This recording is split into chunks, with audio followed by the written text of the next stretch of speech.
脱 ATM， 大家好，我是未来银行行长胡瓜，我是乡里 Sandra。在未来银行里面，经过很多现金，各位呢用智慧来提款啊。好，今天的主题呢是吃出不生病的养生体质。一旦食物进去，都会有一点毒素嘛，多多少少对吧，哈。但如何让它减轻，然后吃出养分？哦，首先介绍第一位张雨熙，你好。嗨，雨熙好，雨熙是营养师，而且他是外商跟上市贵公司的特品牌营养师，对就是很专家了哈。对平常怎么吃啊？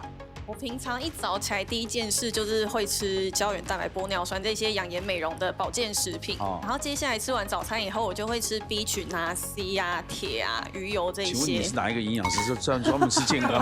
就每天吃很多的保健食品，但我发现就是我长期这样吃下来，比较不会有不能生病哦，就是免疫力比较好，抵抗力比较好。哦，对，对不对？来介绍 Billy， 嗨，Billy，耶，我是 Billy， 他是念药学药物化学研究所，对，药物化是制药的吗？不是做药的，应该是药剂师吧？对，类似药剂师。药剂师药做好，你要怎么配药？研发，我们跟药剂师比较不一样。但他们也会做，但是不会去做嘛，因为利润少，不会去配药，除非你做那个利润高的。那就是另外对。那我的方法呢，就是不吃。就是我每2到3个月呢，我会断食一次。多久？断食7天。一整天？对，7天的就是1个礼拜啦。这个背后的原理就是身体会帮你清除一些老废的。其实你就算没有吃断食那么久，大概3、4天吧，还是会排便，而且就是宿便会排出来，就算你没有吃。对。永康，你怎么吃？我一直很想要学他做断食，但是花太多了，断食个半天就有约吃饭，很难嘛，太难了，对。是，但你控制还不错哦，体重各方面。我运动哦，我运动量非常多。接下来介绍是黄宣英啊，黄先生是胸腔内科主治医师啊。是。平常怎么吃？你也是瘦。平常怎么吃啊？其实平常不要吃太多，但是所有东西，不管是什么东西都要吃啦。食物，人间美味给我们那个甜酸苦辣，怎么可以不用吃呢？所以，但是你不要吃到饱。不要把整个都吃下去，尤其是淀粉。谢谢许琼叶营养师。营养师。讲到他是专家了，保持永远那么年轻了，告诉大家一下。其实营养师一定会教他均衡饮食，但是怎么办？太简单了。其实大家都会讲，不是营养师谁都会讲这一句话。可是呢，真的要执行，要去做到。譬如说自己在家里煮，你真的有办法吃到比较多的菜跟好蛋白质嘛？那我们不能够做的是什么？就是你在外面你要工作，那你可能是公司的便当。对啊，或者是订的便当，或者是你自己要去买，那就变成选择很重要。譬如说我们在外面工作，比如说一堆便当来，我会挑，但是我会挑的呢，我不是挑主菜，不是说我要看鸡腿吃排骨，不是，我在挑配菜。哦，配菜呢，因为很多都是淀粉当做配菜，可能有时候是咖喱马铃薯嘛，对，有的南瓜，有时候是玉米，看起来都是很好的食物哦。可是你这一份的一个便当里面，就碳水化合物太多，我就会挑是蔬菜。你外面青菜吃不了那么多啊。对。你看到便当盒子中就一点点放个青菜，2口就吃完了。对，所以你就是尽量，就是在外面就尽量去选择有蔬菜，然后尽量让自己要挑配菜。所以你现在知道为什么我点心都点生菜沙拉了，对不对？辛苦。对，很辛苦点。而且我们制作单人蛮体恤我们的。怎么说？从来对我们的胖瘦都很照顾。他永远订的便当都很难吃，你没有发现？然后你就不会吃，就不会胖啦。对。是的，谢。不错吃啊。你有吃吗？我没吃。来介绍2位专家，首先介绍是高学历新闻主播黄胜凯主播，你好。主播好。功能医学名医啊，欧汉文你好。医生你好。好，来进行第1回合存款争夺赛。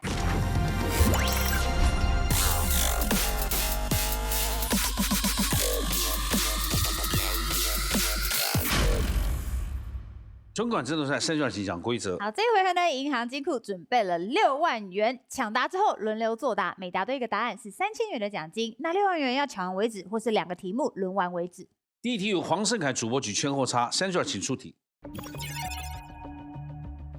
小朋友挑食呢，会让父母很头痛，但有些蔬菜啊，我们要长大之后才会知道它们的好。请问，根据网络大数据的调查，小时候害怕但其实富含营养素的10大成人系蔬菜有哪些呢？请抢答。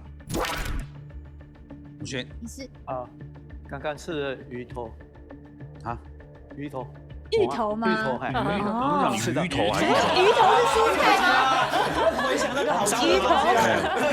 好吃的东西。芋头对或错？答对。请加3000。来，琼月，洋葱，洋葱对或错？答对。洋葱这么健康，还有人怕？很呛，对因为因为它真的蛮呛的。因为像我也是长大才喜欢吃洋葱，小时候我会觉得很辣。来加3000，我吃完这嘴巴都红。哦，了不起了。哦，来，雨熙，我觉得是胡萝卜，因为我自己小时候很讨厌吃胡萝卜，但是长大念营养学知道，有贝塔胡萝卜素很健康，然后现在长大就比较爱吃。对或错？答对。来，请加3000。比利，秋葵。对或错？对，答对。也是黏黏的那个。对，因为以前小时候看到妈妈吃那个格格，然后还砍西，就觉得哇，好恶哦。对，然后就有阴影，这样子不敢吃。我们现在，我现在我怕血糖的问题，所以我会放隔夜之后，变成有一杯是黏黏的黏稠，像鼻涕一样的。直接喝啊！那个降血糖很有用。哇，对不对？对，固胃降血脂。而且秋葵姓什么，你知道吗？姓邱。听过。性温和，你们都不知道，他姓黄，你们不知道啊？为什么？一阵静默。不，秋葵的原名就叫黄秋葵啊，不叫秋葵啊。我以为是个笑话。我是讲笑话的人吗？我讲的是真实资讯啊！你们上去查看，秋葵是不是姓黄？就黄秋葵。秋葵姓黄 ，Google。原来如此。那萝卜姓什么？有红的胡嘛，姓胡，他们都有姓氏的。姓白呀。来，请加3000。耶。来，永康哥，香菜。小孩不吃，大人也不吃。哎，对或错？对，答对。请加3000。不过这个已经证实是基因的问题了。基因问题。对了，来，黄医师，蒜头，蒜头，对或错？没有。那个吃香肠要配蒜头，对不对？蒜头拿来煎也很香。是啊。但蒜头打成汁，蒜头给你讲过。不敢。蒜头给呢？哦，蒜头鸡可以了。那个汤蒜头打成汁，你当然不敢，太辣了嘛。对，我有蒜头。但蒜头鸡你煮久了，蒜头就变甜的了。对呀。哎，对不对？琼月，花椰菜。哎呦，对或错？对。为什么？我从小就超爱吃哎。因为我在咨询小朋友的时候啊，他们都会怕虫，因为我会跟妈妈讲说，就是要给他们吃花椰菜。我觉得以为小朋友应该可以接受，可是大概10个有8个妈妈都说他们不敢吃，原因怕有虫，因为花椰菜他们会有虫，所以他们会害怕。我跟你讲，虫有蛋白质啊。有虫是好的哎。我们常常吃龙眼，剥开就有虫了。那个龙眼有没有？更打开就前面了，还在蠕动，有没有？对。哦。来，请加3000。花椰菜，雨熙。三色豆的那个豆豆。没有啊，那应该还行。还可以吧？来 ，Billy。辣椒。辣椒。小时候会怕辣椒，哎，对，小时候会怕。也没有在里面。也没有。我越来越难哦。永康。山药。山药，对或错？没有。也没有。越来越糟了，还琼叶。还只剩你一个了，不用看我。继续打。继续打吗？牛蒡。牛蒡，对或错？也没有在里面。也没有啊，好难哦这题。虽然没有答对，我们请主播补充。哦，其实还有玉米，因为很多小朋友会觉得玉米吃了会粘牙齿，他们不喜欢。不同意。真的很爱玉米浓汤。玉米浓汤。小朋友会卡牙齿，很爱。煮玉米浓汤啊，烤玉米罐头，玉米对。然后另外还有南瓜，他们也是觉得有点黏黏的，不太喜欢。然后香菇的话，是因为香菇的有一种菇味，有一些小孩会没办法接受。然后还有菠菜，其实菠菜跟香菜或者是花椰菜或者是香菇啊，其实它都是跟基因有关系。我觉得有人讨厌吃菠菜，是因为他觉得吃完嘴巴涩涩的。对，也有可能涩。没有，可是在国外大家都觉得吃菠菜很好，因为爬派的大力水手。对，真的。因为有一个美国的化学家，他叫 Fox， 他当时在做实验的时候，他不小心把一种化学物质撒出来，然后他旁边的同事舌头吃到的时候觉得很苦，但是他自己吃到的时候完全没有感觉，所以他就针对这个，他就觉得为什么会有这样的差异，他去做研究，发现是人体有特定基因的话，你舌头上的苦味的味蕾会比较敏感，所以你可能吃到刚刚讲的蔬菜，会感受会觉得蛮苦的这样子。完蛋了，因为我知道很多小朋友在看我们这个节目，他会转过去跟妈妈说：“听到没？我就是觉得是苦的，不要再逼我了。”怎么办？但是不一样马上接一句话：吃的苦中苦，方为人上人。对，我们小时候都是这样的，苦口良药啊。对对，金玉良言的可对。来，接下来我们由我们医师来举枪或叉了。来，现在就要请出题。白天工作总是提不起精神，只要吃一颗 B 群就可以有效提神喽。请问有哪10大族群容易缺乏维生素 B 群？10大族群，请讲的。永月，压力大的人，压力大的人对我中。答对了。压力大吃就会有改善吗？因为我们压力大的时候，其实我们耗损的会比较多，那要吃什么？所以我们要补充 B 群。那 B 群要么就是补充品，那不然就是从天然的食物。但天然的食物你可能就是 B1、B2、B6、B12、叶酸、烟碱酸、生物素。雨欣，运动的人，对运动的人，对，来，答对了。来，请假3000。因为运动的时候就会容易消耗 B 群，那尤其是如果是做比较高强度的运动的话，你要记得补充。因为其实那个 B 群它的种类其实非常的多啦，所以你如果说你是想要在白天吃的话呢，会建议像 B1、B2、B3、B5这一类的，它是可以去提升我们身体一个地方叫粒线体，它的一个能量代谢。所以像我们想要提升运动表现的话，粒线体它是帮我们去身体去充电，产生能量，所以就可以多补充 B1、B2、B3、B5之类的。那还有一些 B 呢，其实它是比较跟神经稳定会比较有关系的。所以像刚刚瓜哥有提到说，吃香蕉，那我们身体里面会产生一个东西叫血清素。那血清素呢，其实它会需要维生素 B6去帮我们合成。还有一些像我们半夜会神经会，比如说会抽筋啊，或神经抽痛啊。脚腿不宁症、脚动来动去等等，有时候搞不好跟我们身体的一些像 B12、叶酸等等的缺乏会有关系。这个在女生冬天一到是常常有，睡到一半就跳起来抽筋。我每次路跑或者铁人三项都有那个能量包，里面就有 B 群或 BACC 小包的那种。是，他加3000了嘛？来，Billy，年纪比较大，老年人，老年人对我手，答对，也有，请加3000。永康呢？吃素的。加菜。对，就是我看过一些吃素的朋友会吃这个。答对了。请加3000。医师要不要补充一下吃素？好，那个通常在老年人身上的话，由于我们的消化功能逐渐下降了，对，那所以呢，可能胃酸比较缺乏。胃酸缺乏之后呢，会非常容易缺像是 B12这一个营养素。那所以呢，通常来讲，我们会希望说，年纪比较大的族群，可能就要去多补充一些像 B12之类的营养素。那如果有人坚持不想吃这些健康食品，是可以的吗？如果坚持不吃的话，当然是 OK。对，那当然就说我们其实有些人的话呢，可能身体一些消化的机能其实还算可以的话，他身体的营养素其实是够的。就像现在其实有一些我们叫做功能医学的模式，那它呢可以透过尿液的一个数据的分析，就可以去了解到说，像我们刚刚提到的有 B1 啦、B2 啦、B3、B5、B6、B12等等，它在我们身体的量到底有多少？所以你说如果要维护自己身体，而不是说拒绝这些东西，是要精准医学，就是说你验血或验尿之后，发现你缺什么，医师会建议你吃什么，你会觉得比较轻松一点。可是每一天的尿液的成分应该也不一样啊，所以你建议多久要去做这个检测？它这样的一些数据分析的话，大概可以看到过去3个月身体的一些营养状况，对，所以就可以透过这样的抽血最准。其实因为通常来讲的话，抽血可能会直接看到一些我们直接的数字，那但是它就可能跟你前1-2天的饮食有关系。譬如说我这2天吃了特别多 B12的东西，你尿不是也会影响？尿的话是分析我们身体的代谢产物，那代谢产物就可以看得出来，就说到底身体是否是真的缺乏还是不是缺乏。这样大家了解的不是盲目说听谁要吃什么吃什么，你还是要去检查。医师告诉你需要补这个，那个不用补，过多的不要补。不好意思，很简单。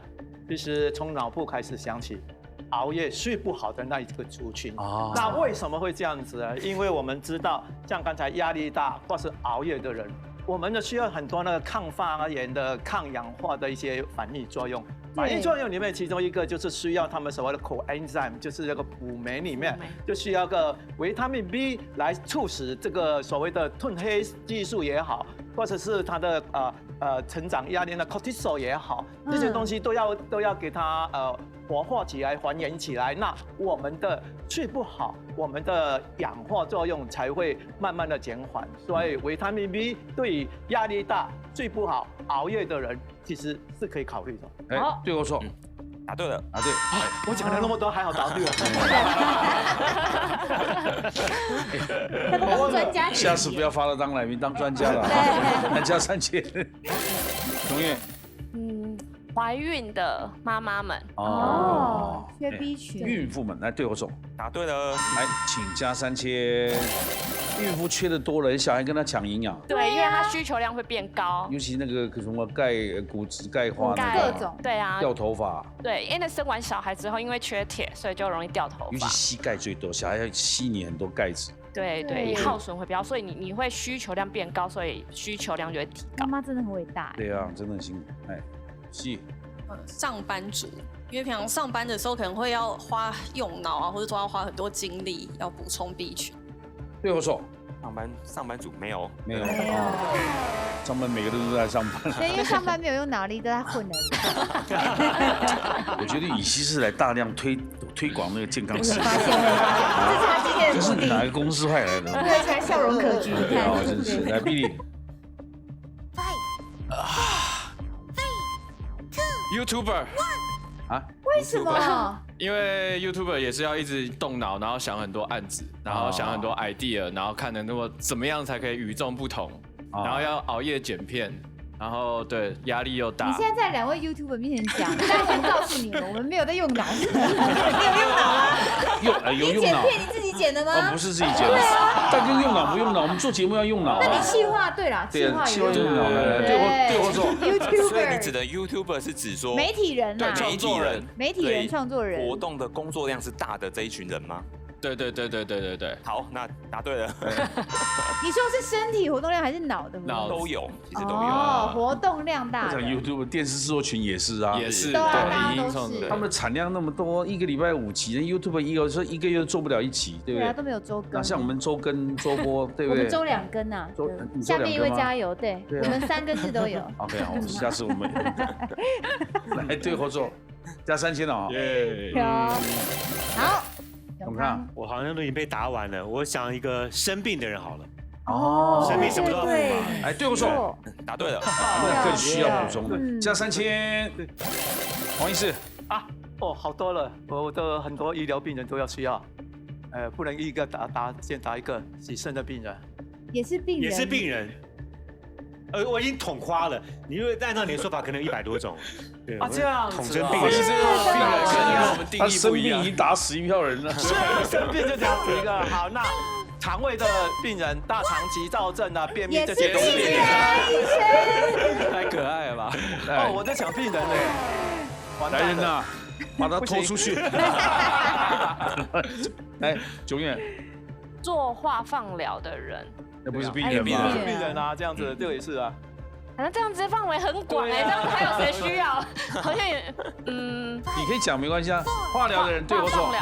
对呀，化疗的人的话，其实他算是像我们刚刚提到的一些特殊就是有些特殊疾病的话，那当然会是算啦。对，那你就举啊。好吧，那就答对了。OK， 好，加3000。Billy，又回到我了吗？还有什么人呢？那么超过10大族群呢？因为刚刚是42000。对，剩最后一个。还有吗？最后一个。还有一个，来，永康还有一个，想不到。女人。不是怀孕吗？女人对或错？答错了啊，就是怀孕，刚刚也讲了。中叶。我答不出来了。真的没有了，因为族群里包括太多了，对不对？对呀。喜欢吃炸的食物的人啊，喜欢吃炸物的人，喜欢吃炸物的人对或错？喜欢炸的错。好，我们请医师来补充还有哪些？好，那最后呢，大家少回答到一个，因为我们是说前10大嘛，那其中有一个是饮食不均衡的外食族，就像刚刚瓜哥其实在前面提到的，因为我们吃便当蔬菜就这么一小撮，那所以呢，你少吃那一小撮的时候，可能身体一些营养素它就会比较不够。好，所以的话呢，饮食不均尤其是常常1周5次以上外食的族群的话，我们会建议可以做一些维生素 B 群的补充。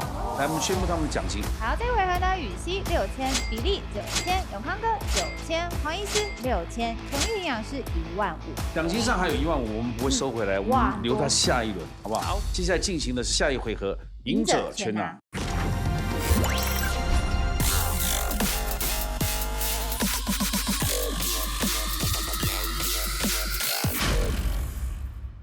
接下来进行赢者全拿，现在请讲规则。好，这一回合呢，同时作答 A、B 2个选项，答对的话累积奖金，一个人代表1000块；答错的话，此轮就淘汰。那每一轮呢，最后留下那位可以把当时累积的奖金全给灌给自己，赢者全拿。而且上一轮的15000会堆积到现在了哦，奖金多了。来进行第一轮，请出题。葡萄柚也有爸爸妈妈，请问葡萄柚是由哪2种水果杂交所产生的？ A. 柚子与葡萄 B. 柚子与甜橙。请作答。哦，只有 Billy 选择的是葡萄。柚子跟葡萄。来，请说，猜的。葡萄柚啊，对啊。你是直男呢，你超级直的，对。不能想那么简单。我觉得没有，我觉得你们是错的。葡萄柚之所以叫葡萄柚，不然它就叫做这个甜橙柚就好了。如果你答对加1000，16000就是你的喽，是不是？羽西。我原本也觉得葡萄跟柚子听起来蛮有道理，但我觉得应该要多想一点，毕竟制作单位不会这么简单让我们答对，所以我就选 B。因为这是第一题啊，没有那么难啊。董烨。因为柚子跟甜橙都算是柑橘类啊，然后葡萄柚它是柑橘类，所以葡萄不是柑橘类，所以我就没有选葡萄。哦，你选同类。那你不回答比例的问题，为什么叫葡萄柚而不叫那个？甜橙柚听起来可以多卖100块。听起来更高级是。来，请公布正确解答。正确答案是 B， 柚子加甜橙。为什么？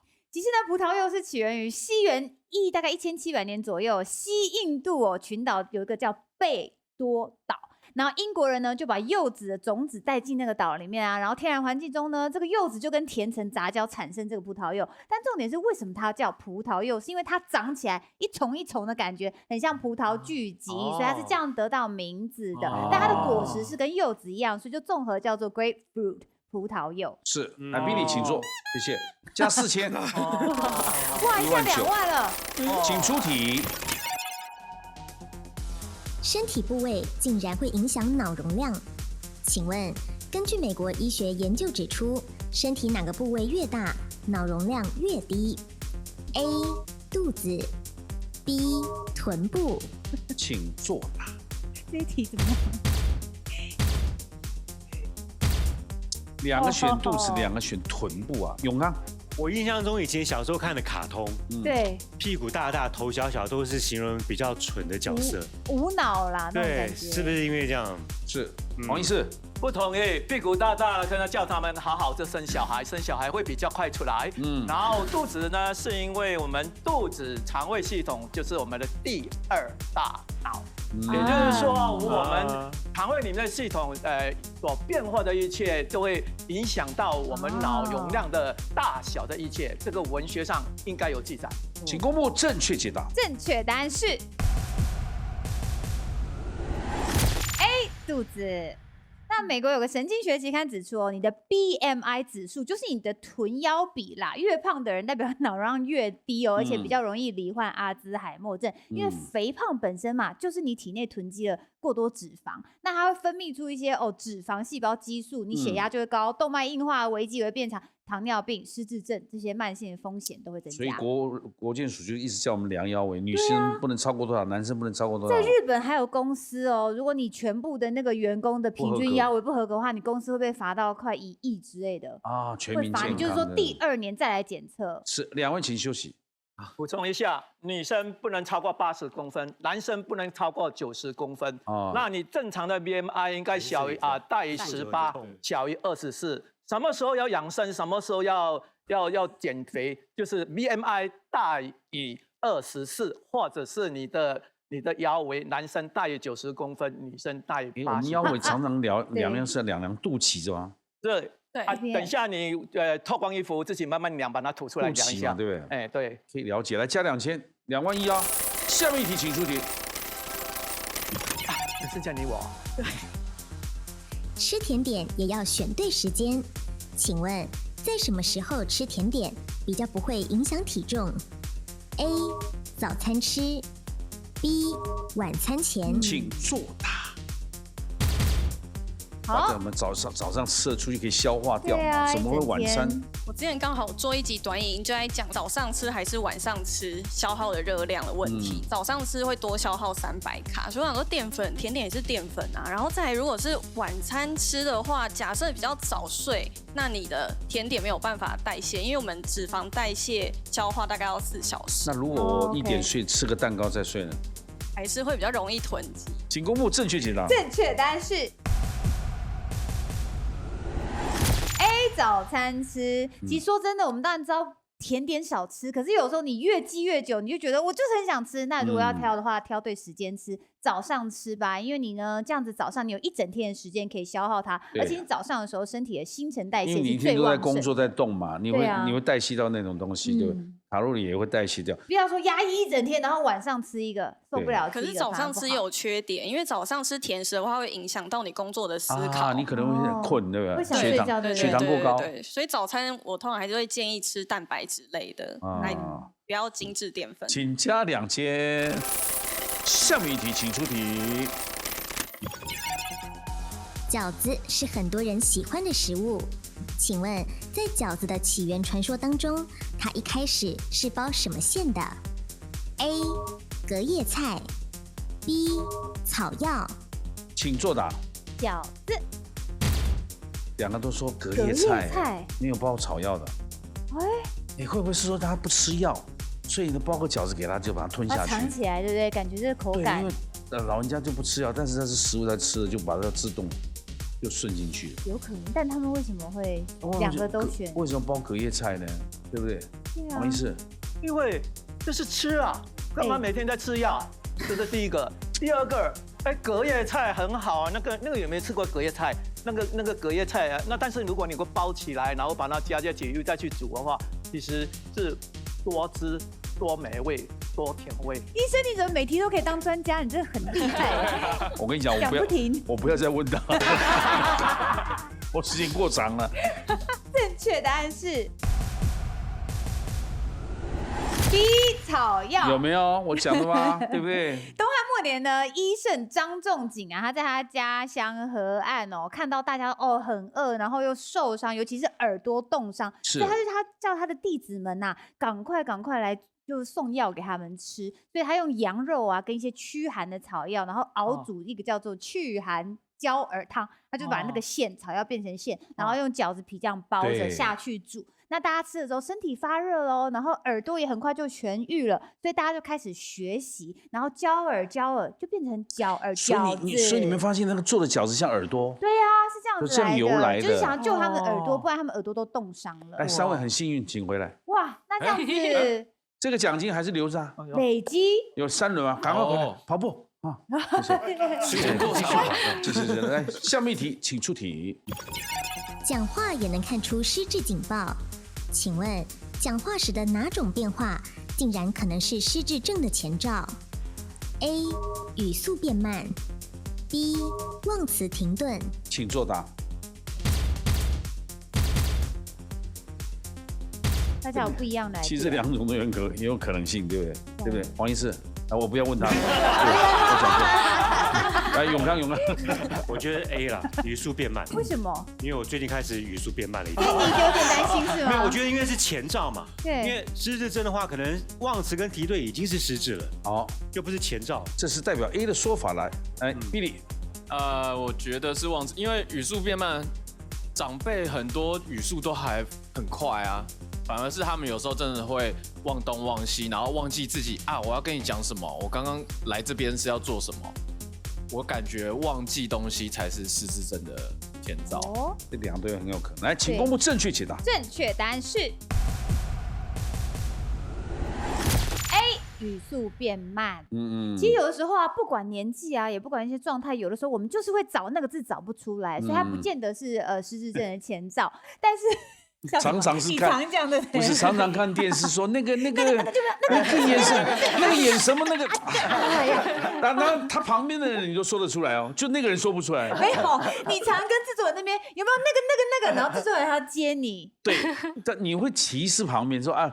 他那个跟梁朝伟、跟那个张曼妍那个谁啊？我觉得家里面我们家有那个失智的长辈更厉害。他看电视啊，看了一半跟你聊，他刚刚讲那种东西，你有没有记得？尤其看政论，他讲那，我说婆婆，你们关静音他不用声音，他只要看他们两个在对骂，就知道他在骂什么了。真的，对，所以他是读唇语的，他只要看标题就知道他在讲什么。天才吧？是但是说真的，如果一个人他整体语速越来越慢的话，代表他大脑的执行功能整体比较差了，所以语速变慢，比起你忘词停顿来说，更是有可能是失智症的前兆。2位请休息。哎呀，加3000、26000哦，奖金很大条了啊！下面一题请出题。韩国人竟然对月份感到恐惧，由于韩国人害怕5月，因此衍生出5月恐惧症一词。请问原因是什么呢 ？A.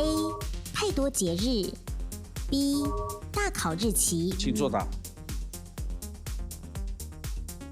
文化题哦，大考日期，就像我们以前的那个7月，对不对？联考、考试、考期啊，考期。王医师。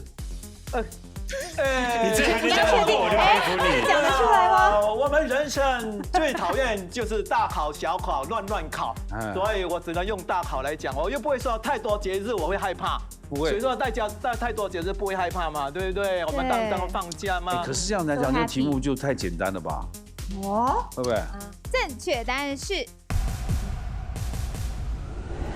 A， 太多节日。看到我就知道了。其实啊，大家想想，放假很开心，但是节日有的时候啊，我们必须要送礼。然后在韩国呢，5月的时候，一堆节日，像双亲节、儿童节、教师节、成年节，你这些东西都是需要送礼的节日，所以大家会荷包大失血。所以韩国人本身是非常害怕5月的这个要送很多礼的月份。节日不是我们在放，是别人在放。对，所以长大了之后就会有比较多的公司行号忙着要送礼，你看每天过节都塞车嘛，中秋节大家也忙着送礼，光这个就费尽脑汁。就想想看，假设我们的中秋节、端午节、过年什么都集在一个月份，多吓人。对啊，台风也放的不是很爽，因为你看到在一起那么多，对啦，对不对？2位请回来。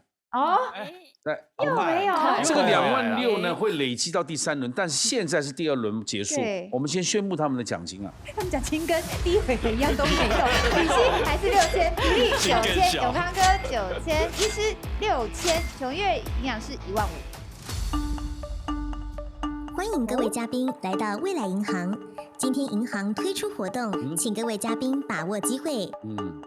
好，欢迎我们的业务经理。大家好，我是未来银行的业务经理，我是张伯谦。今天非常难得，我前面空空的，没有商品挡住我这一段的英姿飒爽。但是呢，我今天要跟大家分享的是满满的国际健康最新趋势，就是功能医学。不知道大家平常在日常生活中会不会有觉得身体莫名其妙觉得不舒服，然后就算去到诊所、去到医院也找不出个所以然。其实这个时候就是你的身体可能出了一些机能上面的不平衡、失衡了。那引起机能失调的原因有很多，比方说像营养不足啦、内分泌失调啦，还有肠胃的问题等等。那这都不是单一的问题，必须透过功能医学全方面的这样评估，你才能找到问题的根源。所以最新的这个功能医学的健康趋势，跟大家好好来分享一下。其实很多的朋友会觉得，到底什么是功能医学？简单来说，就是预防医学的一种范畴之一。它透过检查跟精密的技术，来精准的掌握你的生理状态，并且找出你身体潜在的问题，再透过专业的医师建议，然后提供给你专属的1对1的这种独一无二营养解方，这样才能达到真正的，英文有句俗谚叫做 prevention is always better than a cure， 对吗 ，Sandra 老师？哦，就是预防胜于治疗。简单来说就是防患未然啦。所以其实简单来说呢，就是吃药不如吃营养，而且要吃对营养哦。每种营养素呢，对我们身体来说都是小小螺丝钉，很重要，相辅相成才可以达到这个维持健康的作用。上一段有一个跟我帅气程度差不多的欧医师，还记得吗？他有分享一个概念，就是说，就吃保健品。不要跟风吃，人家吃土你就跟着吃土，而是要真正了解自己身体到底缺乏什么营养素，补对补好才是真正的有效，才是真正的养生。好，那我就要准备来出第3轮的第1题喽，请出题。请问贫血时好晕，身体好不舒服，哪一种营养素对于红血球的制造最有帮助 ？A. 维生素 K，B. 叶酸。请作答。哎呦，大家都补叶酸了，东岳。这个是缺血的话，就是补叶酸，就是或者是 B12。那缺叶酸，它是其中一个可能会缺乏的一个补充。叶酸是从食物里面有哪里有？它其实是 B 群的一种。那其实叶酸比较多在深绿色的食物。深绿色的。对，深绿色的蔬菜里面。菠菜。对，菠菜这种。对，然后但是会建议大家，就是你在吃深绿色蔬菜，不要用太大的那个火，就是不要用过热火，或者是水煮太久。不能煮太久。对，因为它容易流失。对。请公布正确解答。正确的答案是。B 叶酸，恭喜！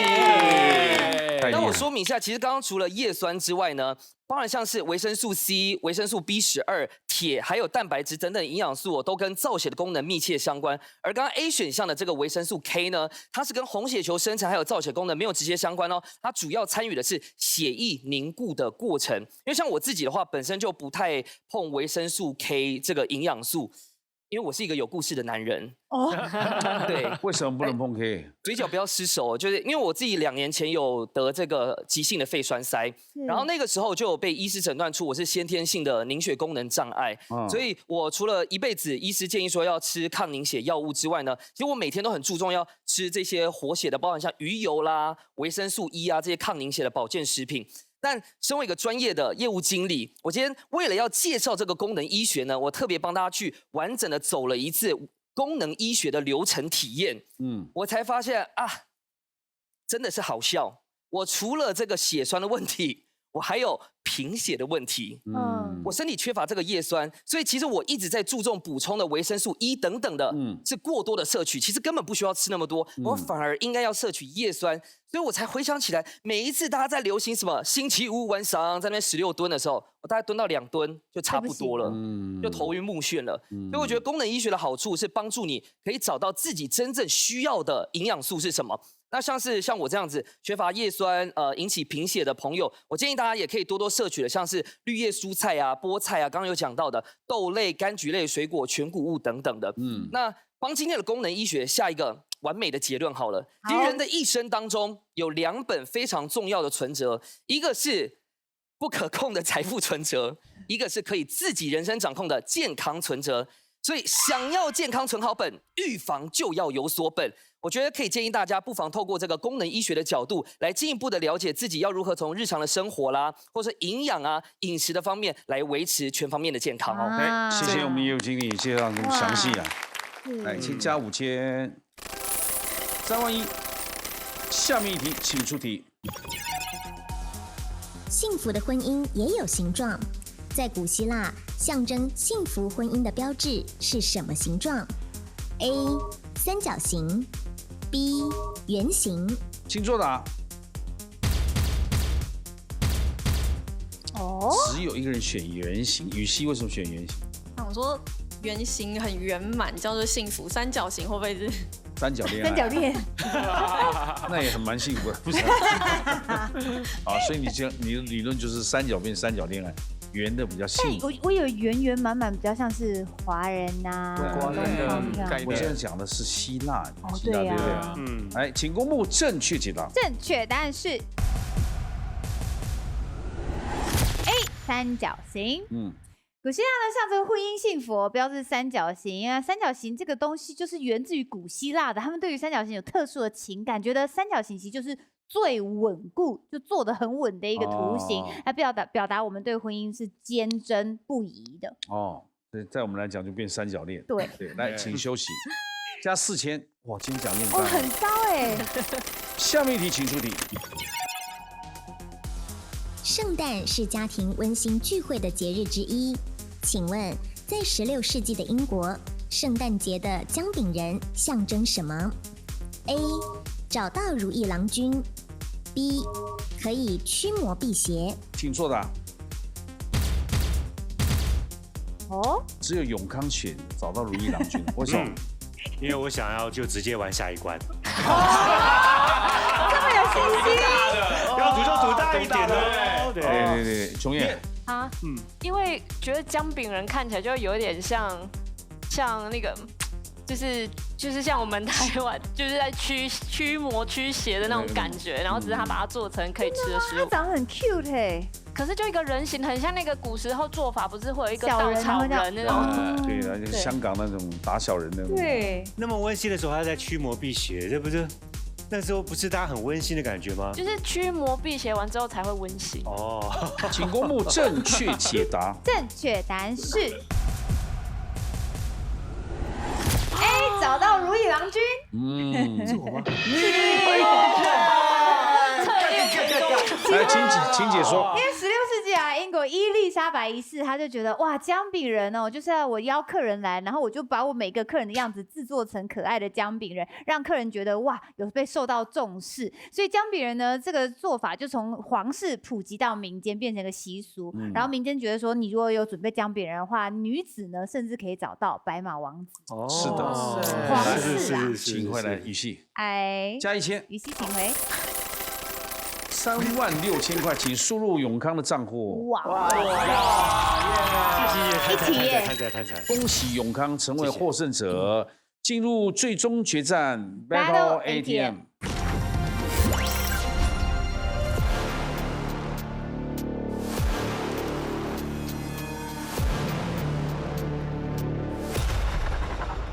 恭喜！哦，这奖金4万5，也是排行前几名的永康，来，谢谢，好好珍惜一下，一定要。嗨。就直接插进去。请插卡，金库请打开，里面有4万5是现金是你的，但是先必须经过2道密码的考验，请出示2道密码。分别是总笔画57画的中东战火，或是总笔画66画的诈骗横行。哎，你为什么这笔画有点多哎？制作单位跟你有仇啊？对耶，你才60秒要写66画，看其他人大概有10几20个都有，有30几画。看人啊，你的程度太高，你又是记者66，这太过分了。中东战火一触即发哦，对，是烽火连天啊，森林涂炭，森林涂炭，人神共愤啊，对。57笔是有点多，对，诈骗横行那是罪该万死，也是人神共愤，人神共愤。可66画真的很多，哎，66画有哪些成语是66画的？写的多，错的多，对，多写多错这样，笔画少一点的。锁定中东战火，诈骗横行是哪4个字成语？有66画，来，请看。哎呦，这什么？左法难数。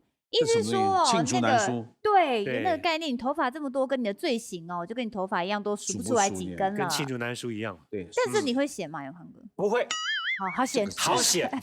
不要说会写，我们看都没看过，每一个字都那么多笔画，第一个字很多人念不出来了。还好你没选这个，真的。那我们的中东战火，请准备1分钟时间哦。1分钟，好。是的。我说开始才计时的，中东战火，请出题。穷兵黩武啊，这简单，这简单。穷兵黩武，要清楚写字再写密码哈。计时1分钟，开始。可以先选着吗？可以。1、2、3、4、5、6、7，那就是07。穷1、2、3、4、5、6、7、8、9、10、11、12、13、14、15、15。兵最简单的。1、2、3、4、5、6、7、07。毒最难写了。毒很难哦。毒。1、2、3、4、5、6、7、8、9、10、11、12、13、14、15、16、17、18、19、20。赢。用多少？用44秒，你还有16秒。如果错的话，对，来密码15072007，对或错？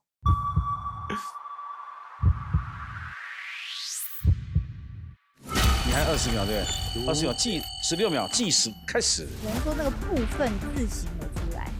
1、2、3、4、5、6、7、8、9、10、11、12、13、14、15、16、17、18、19、20、21、22、23、24、25、26、27、27。哇，好难！来停，我们就算给你5秒好了。哎，密码15072707，对或错？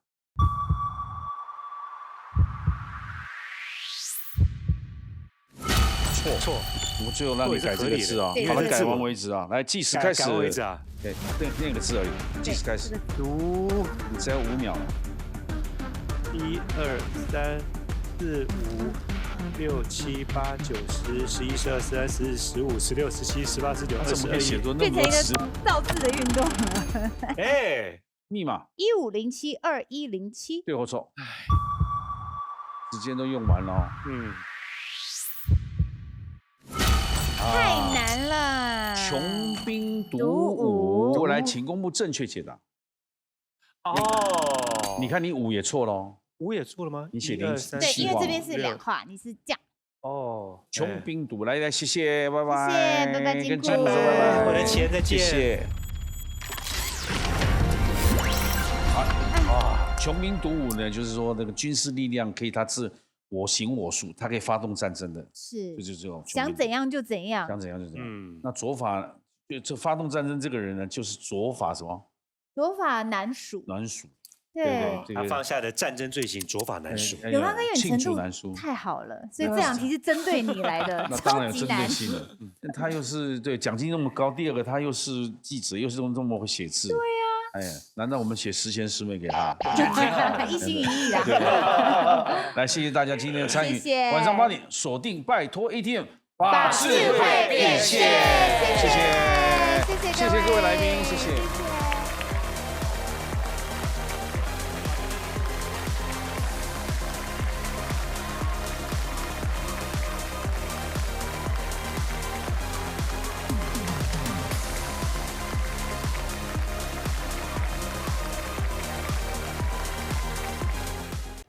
ATM Who Dares to Battle？ 哦，拜托 ATM， 谁敢来 battle？ 订阅拜托 ATM 的 YouTube 频道，等你来 battle。